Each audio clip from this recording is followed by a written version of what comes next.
In the American Mafia, there are a number of different ranks, ranging from the top-ranking Don down to the soldiers of the organization. The lowest of any Mafia family are the associates, men who are effectively disposable for the crime family. They aren't even formally considered members, but something akin to prospective members, criminal freelancers who hadn't yet found a loving Mafia forever home just yet. While typically these criminals are tools for crime families to use until the day they prove themselves, in rare cases, an associate can cause major waves, usually for bad reasons rather than good. Today, we're discussing one of those associates. Somehow, this lowly associate managed to cause the Mafia an incredible headache of a problem, ended up on the FBI's most wanted list, lost a close friend of his life, and, ultimately, met his tragic fate on the gritty streets of New York City. This is the story of Costabile Farace, aka Gus Farace. Gus Farace grew up on Staten Island. Though his father had a legal business as a grocer, the truth was that his family was deeply enmeshed in the Mafia. His father and uncle were associated with the Colombo family gambling racket, and numerous cousins of his would end up involved in the Mafia on different levels. However, at a young age, it didn't seem like Gus Farace was predisposed to criminality. Apparently, he was very well liked by his classmates and even was awarded the title of class flirt. Unfortunately, things very quickly went off the rails. By the age of 15 in 1975, he started running around with a street gang called the Bay Boys and had become a local bully. The 1970s were a time of major change for New York City, and the young Farace was going to be caught up in it. Since the 1960s, a distinct rot and decline had set into New York City. Issues with power blackouts, smog, a general decline in living standards, and the overall cleanliness of the city, continual strikes from municipal unions, tensions from protest movements and demographic changes, it was all too much. The Big Apple had finally gone rotten. There was a general sense that the city had gone to the dogs, that it had become somewhere too dangerous to go, a fierce city where pimps and muggers strutted their way up and down Times Square. And the perception wasn't far off of reality. The city was suffering, and by 1975, it was nearing bankruptcy, being denied help by the president himself. Staten Island was a part of New York City, but it was a bit different. It was more suburban and had the sense that it wasn't just geographically separated from New York City, it was also culturally different. It was a bit more conservative, more family-oriented, and it was way more Italian than the rest of the city.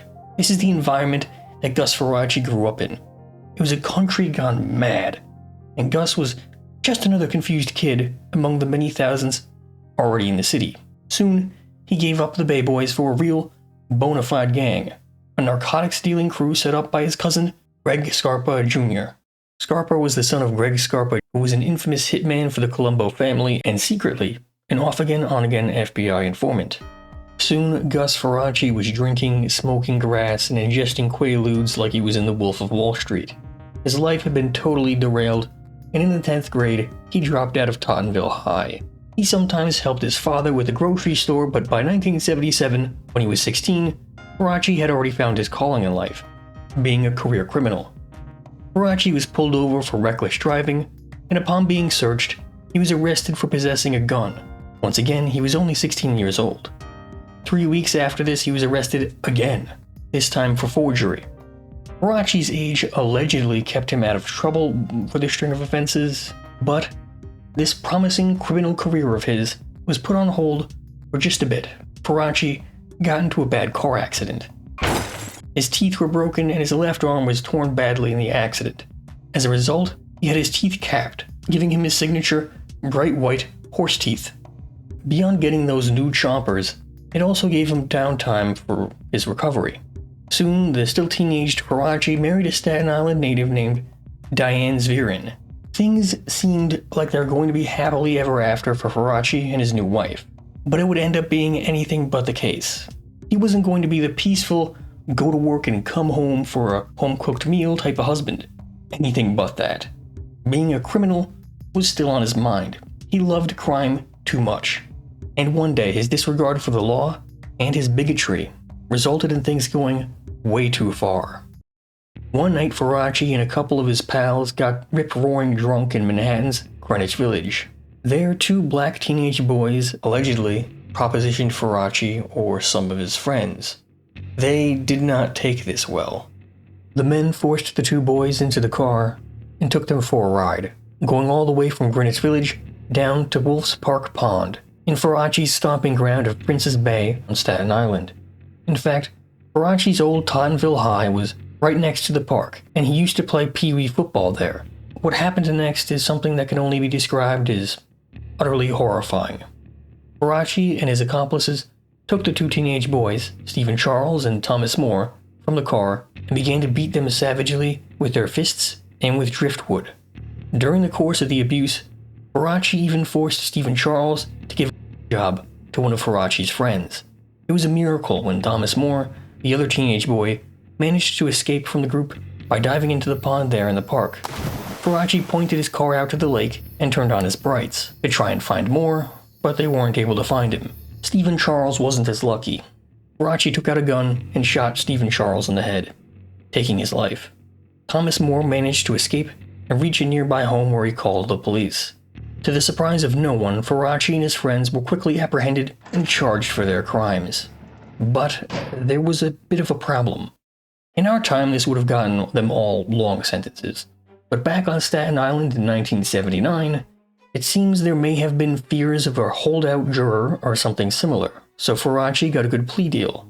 He could plead down to first-degree manslaughter and have a sentence of 7 to 21 years behind bars. Farace, naturally, accepted the plea deal. His first wife was so repulsed by what her husband had done that she divorced him around the same time he was heading into prison to serve his sentence. Behind bars, Gus Farace grew into a man, cutting his hair tight and starting to exercise with a newfound intensity.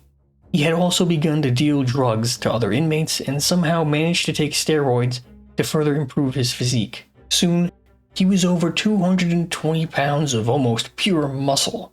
In spite of this, Farace was able to maintain a facade of being a model prisoner, attending Alcoholics Anonymous meetings, Roman Catholic Mass, and even managing to get his high school diploma. On paper, he looked like a reformed guy. Farace bounced around to different prisons while he served out his sentence, and in 1986 the authorities transferred him to Arthur Kill Prison in Staten Island. Kill, by the way, comes from an old Dutch word meaning riverbed or stream. It pops up a bit around New York City for various waterways. Arthur Kill Prison is where he would meet his most important friend, a father figure for Farace named Jerry Chilli. Chilli was a Bonanno captain, but he wasn't your typical mobster. He didn't like to kick up cash from his work to his superiors, and he preferred to hang around his low-level criminal friends. Chilli was a criminal's criminal, a real cowboy. He just liked to do crime for the sake of doing crime, just like Farace. Rather than a suit-wearing wannabe businessman like Paul Castellano, he was more similar to a guy like Jimmy Burke, who would rob the Salvation Army Santa if he thought he could get away with it. But make no mistake, Jerry Chilli was not an idiot. As much as he was a drink 4 beers and hijack a truck type of hoodlum, he wasn't stupid. Chilli had noticed how easy credit card fraud was and was one of the first organized crime figures in the US to exploit credit cards back when they were first coming out. His major moneymaker, however, was a narcotics distribution ring, bringing Colombia's best snow up from Florida to New York City. Jerry Chilli saw promise in Farace, probably not for his brain, but for his muscles and familial connection to the Scarpa family. On the flip side, Farace was very clearly aware that Chilli's organization was a great way to make money, and he wanted to become a member when he got out of prison. But Farace wasn't the only person interested in Chilli's Colombian connection from Florida. During visitation, he met a man named Lieutenant Colonel Dennis Hatcher, who had been visiting a friend of his behind bars. In truth, this was DEA agent Everett Hatcher, a Vietnam War vet and former schoolteacher with 2 sons. Hatcher's operation was to look for a purported bribery scheme for early parole and also, more importantly, look into Jerry Chilli's narcotics ring that Farace had coincidentally just joined. By 1988, Farace had been paroled after the minimum 7 years on his manslaughter sentence. His parole interview stated that he would have a job with a septic company upon his release, but Jerry Chilli instead provided money for Farace and Farace's cousin Dominic, and also Farace's new brother-in-law from his second marriage, Henry Asierno, to open up a pizzeria called Papa G's in Staten Island. I can't imagine that this is a surprise for you, but this Papa G's pizzeria was a front from which they could deal narcotics. Farace didn't want to waste a single second before getting back into the criminal underworld. Now out on parole, Farace was somehow a well-liked guy in the neighborhood. Known for his good looks and physique, he was seen as a stand-up guy in the community and was popularly known as Gussie. But, as well-liked as he was, Gus Farace had a nasty streak to him. He was known to get angry quick. Something as simple as a single word, or even a look, could enrage him. In fact, it's said that Farace enjoyed going around Staten Island shooting random dogs that he found.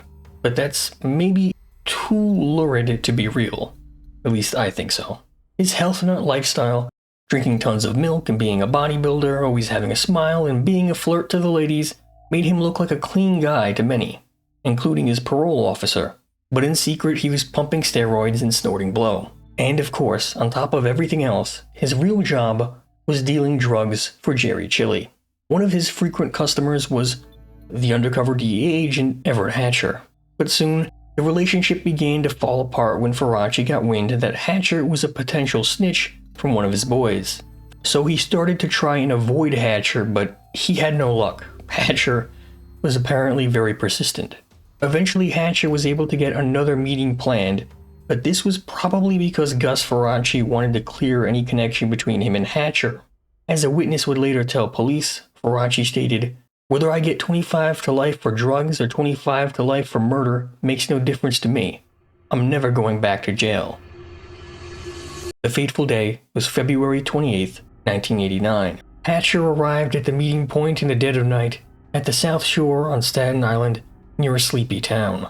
Though he didn't go with his firearm since this wasn't a buy, he'd been given a wire with a transmitter directly into the cars of the three teams acting as backup for the operation. A van pulled alongside Hatcher's car. In the passenger seat was Gus Farace, with the driver being his cousin, Dominic Farace. Gus and Hatcher spoke for a moment and then drove off together to a diner. However, during this movement, somehow the backup teams lost sight of Hatcher and were no longer in range to hear Hatcher over the wire. In short, their undercover agent had went missing, and to find him, they needed to search every diner in Staten Island. Meanwhile, Hatcher and the two Faraces spoke together in a diner. As the story goes, Hatcher was pressing his luck that night. He was really giving Gus Farace a dressing down for not going to planned meetings on time and for not returning calls. Getting mean with a guy like Gus Farace is pretty much a death sentence, and this is probably a mistake on the part of Hatcher. He misread Farace, I believe. Rather than trying to ingratiate himself with the ego-driven Farace, he did the exact opposite. For Farace, it was probably only further confirmation of the necessity of what he had planned to do that night. When the meeting ended, Gus and Dominic Farace showed Hatcher the way back to the expressway. After that, Hatcher stopped at the original meeting point to meet with the backup teams. This is when Farace's van rolled back up to Hatcher's car. Hatcher rolled down the window. As soon as the window was rolled down, Farace pulled out a Ruger 357 and fired 3 times into Hatcher. The van sped off into the night. Only so many minutes later, the backup teams finally arrived at the original meetup location and found Hatcher. Inside of the car, Hatcher's corpse was laying in the driver's seat with the engine running and foot on the brake. 2 of the shots had hit him in the head. He passed away at the scene. Other agents arrived at the scene, and soon the severity of the situation meant that the whole of the agency in New York City was preparing to hunt down the only suspect for the murder, Gus Farace. But while the news rippled throughout the New York section of the DEA, Farace went through his normal movements to clean up his crime. After all, Farace wasn't aware that Hatcher was a DEA agent.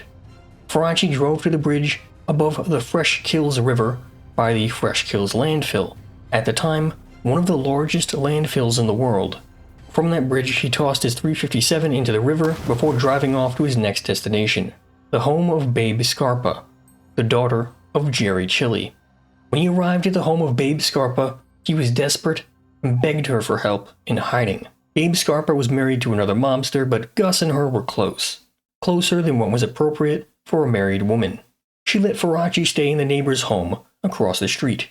The neighbors were away, so she had access to the home. And as Gus Farace settled into his new digs, the feds and police prepared a high-intensity manhunt to nab Farace. The only one who knew where Farace was hiding was his cousin Dominic and his lady friend, Babe Scarpa. The searching done by the feds was desperate. Every possible home was searched. Every possible hiding location was looked into. All possible leads were being tracked down. The island of Staten Island had been locked down. Heading the search was DEA Chief for New York, Robert Stutman. He was set to retire soon, but now the hunt for Farace was going to have to be solved before he would feel comfortable retiring.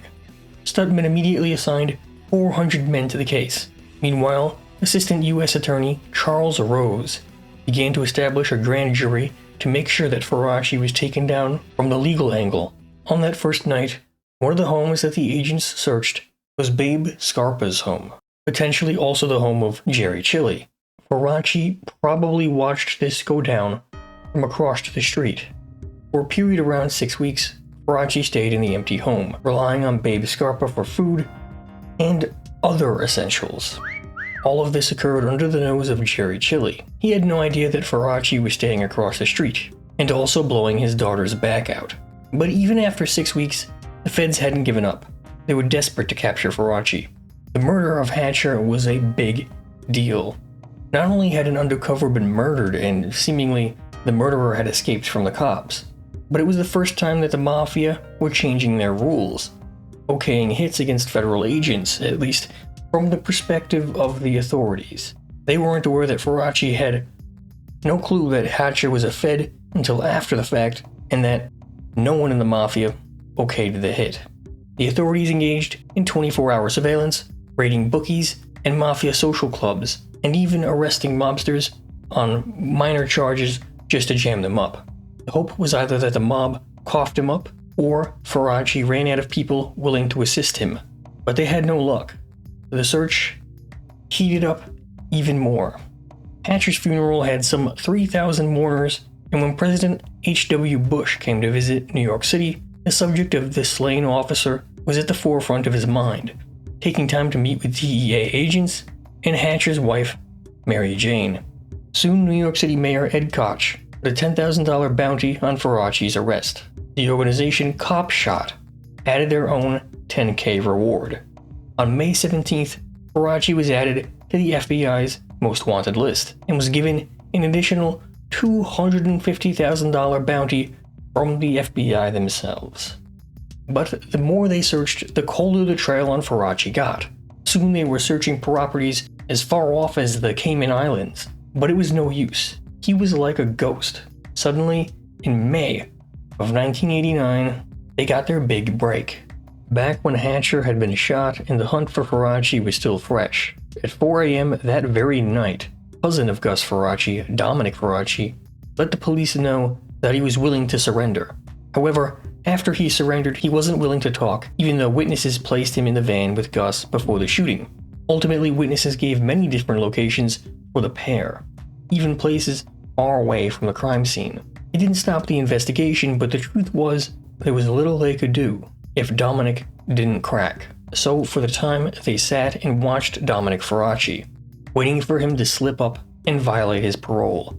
And he did, when he crossed over into nearby New York City in May of 1989.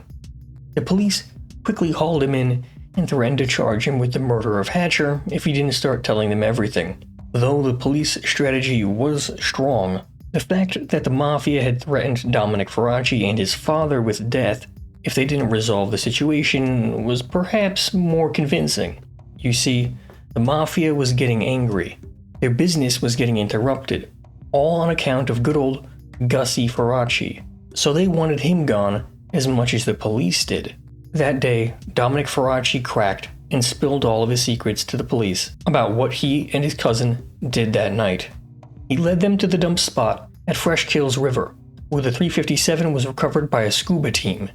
He even told them that Babe Scarpa had been harboring Farace. By the time the cops arrived to raid Babe Scarpa's property, Gus Farace had long since fled. But something equally as bad for Farace happened during this raid. During this raid, Jerry Chilli heard for the first time of not just how his daughter had been shacked up with Farace, but also that his daughter was going to be charged for harboring Farace. To say that Jerry Chilli was pissed off is an understatement. In fact, some information according to Sammy the Bull's YouTube channel, yes, he does have a YouTube channel, suggests that this was the primary motivating factor for the Mafia to get Farace off the streets, and not the pressure from the investigation. Jerry Chilli was ready to kill Farace in any way he could, but still, the trail was cold. Babe Scarpa didn't know where Farace had fled, and neither did his cousin Dominic. So, where did he go? As far as the cops were concerned, Farace had become a ghost once again. They were going to keep the heat up on the mob and hope they turned him over. The Mafia, meanwhile, were trying to figure out who the hell was harboring Gus Farace. In fact, Farace was so underground that when his son was born in August, he didn't make an attempt to see his wife or a newborn baby boy, not even a phone call. Wherever he wasn't going to leave his hiding spot, and no one knew where he was, except for Lucchese's soldier, John Petrucelli. The roots of Farace and Petrucelli's relationship goes back to Farace's days behind bars. As the story goes, Petrucelli had made some sort of error behind bars, and so he was slated to have his head smashed in at the prison weight room, but Farace intervened and saved him at the last moment. The pair even worked together in prison, on the drug dealing hustle in prison, so they had established an incredibly good working relationship.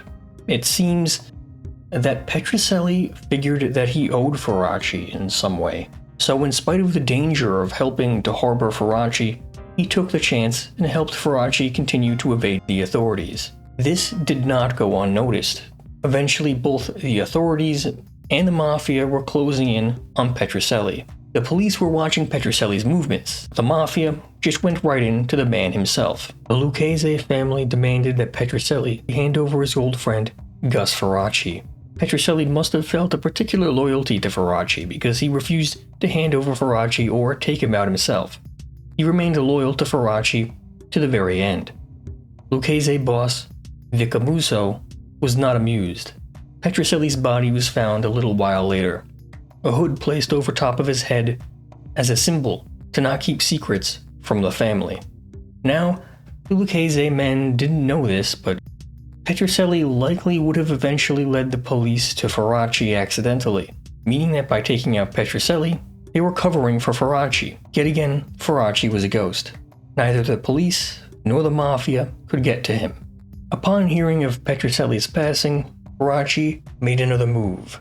Now he was turning his attention to an old flame of his, New Jersey resident Donna Marie Nicastro. For whatever reason, Nicastro helped Farace out and contacted a coke dealer friend of hers named Julio Bofill.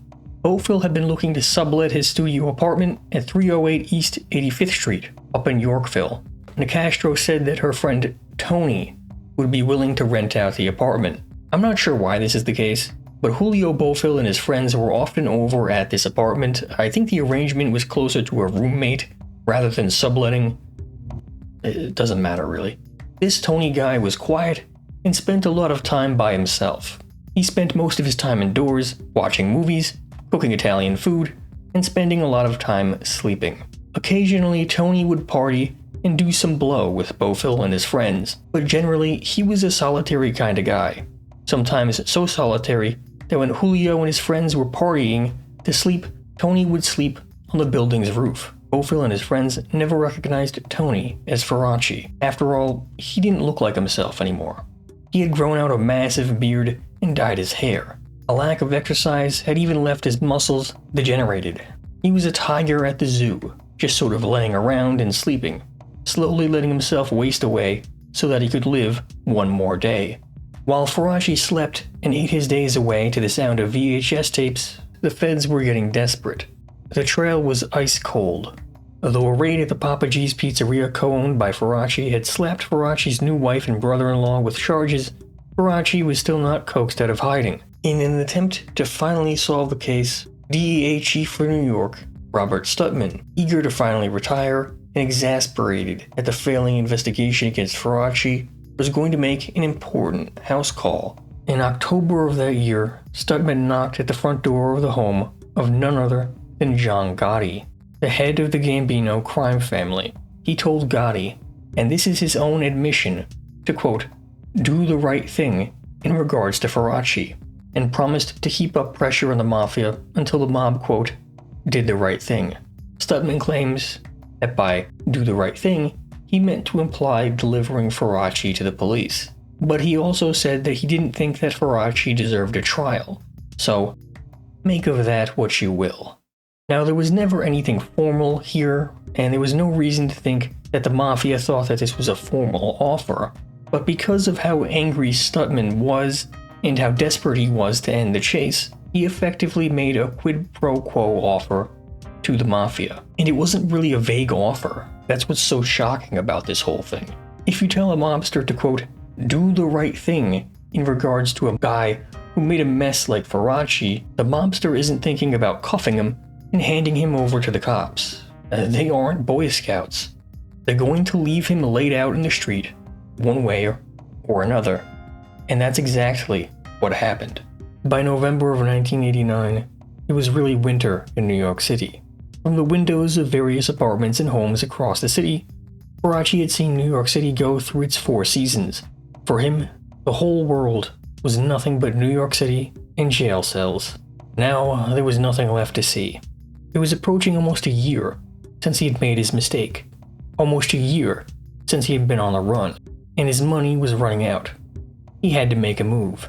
When a call came in to one of Farace's few remaining friends, Joey Sclafani, from someone associated to Chilli's crew, Lou Tuzio, Farace decided to take a chance. Sclafani decided to drive Farace to the meet, which was set to take place in front of Tuzio's mother's house at 1814 81st Street in Bensonhurst. It was incredibly suspicious, but there was no other option. They arrived at the brick building near the meetup location a few minutes before 11 p.m. A van pulled up alongside the car, and Farace rolled down his window. At that moment, a figure got up from a nearby park bench on the other side of the street. This figure pulled out a .45 automatic pistol and opened fire. The men in the blue van pulled out their guns as well. 16 rounds were fired into the car. Sclafani managed to roll out of the car and fired off 2 shots of his own, but in exchange, he had taken a few bullets from the hitmen, but they were gone as fast as they had appeared. Sclafani was left wounded in the gutter, and Farace was laying in the car, convulsing from his many wounds. When someone came out to help the pair, Sclafani pointed to the bearded man in the car and said, "That's my friend, Gus." Police and EMS arrived a little after 10 minutes after the shooting. At first, they didn't know that this was related to Farace. As far as they were concerned, it was just another gangland slang. But in truth, this was the man that they had been hunting for months. A member of the FBI's most wanted list was mortally wounded in the front seat of the car. Farace had been hit numerous times in the head and body. EMS placed him in a pressure suit to stabilize him, but he was in a bad way.